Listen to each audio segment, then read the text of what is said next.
The Haunted Morgue. Emily, a young medical intern, had always been skeptical of ghost stories. She believed in science, not superstitions. But on her first night shift at St. Augustine's Hospital, her beliefs were about to be challenged. The hospital had a reputation for being eerie at night. The dim corridors echoed with the hum of fluorescent lights, and whispers circulated among the staff about the morgue being haunted. Emily dismissed the rumors as pranks meant to scare newcomers. It was 2 a.m. when the head nurse handed Emily her assignment: deliver paperwork to the morgue. "Are you sure you're okay with this?" the nurse asked, her tone uneasy. Emily smirked. "I'm fine. It's just a room." Armed with a flashlight and the folder, Emily made her way down to the basement. The air grew colder as she descended the stairs, and an inexplicable heaviness settled in her chest. The hallway leading to the morgue was lined with old, flickering lights that cast unsettling shadows. The morgue door creaked loudly as she pushed it open. Inside, the room was colder than she expected, the stainless steel walls reflecting her flashlight's beam. Rows of body lockers lined the far wall, and the faint scent of antiseptic lingered in the air. As Emily approached the desk to leave the paperwork, she heard a soft thud. She froze, her heart racing. It sounded like something heavy had fallen. "Hello?"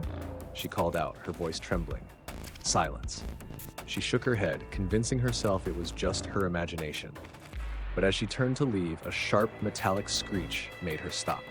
She turned back to see one of the body lockers sliding open slowly, revealing darkness inside. Her flashlight flickered as a cold breeze swept through the room, chilling her to the bone.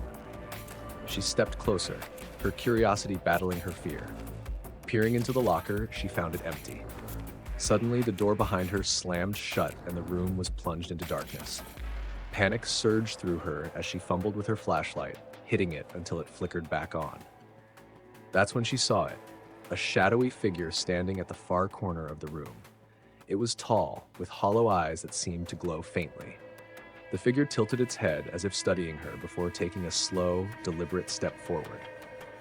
Emily backed away, her breath coming in short gasps. "Stay back!" she shouted, her voice echoing in the cold room. The figure moved closer, its steps soundless but heavy, as though it carried the weight of countless souls.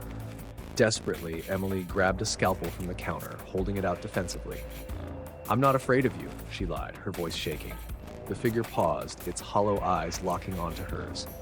Then, as suddenly as it had appeared, it dissolved into a wisp of shadow, leaving the room eerily still.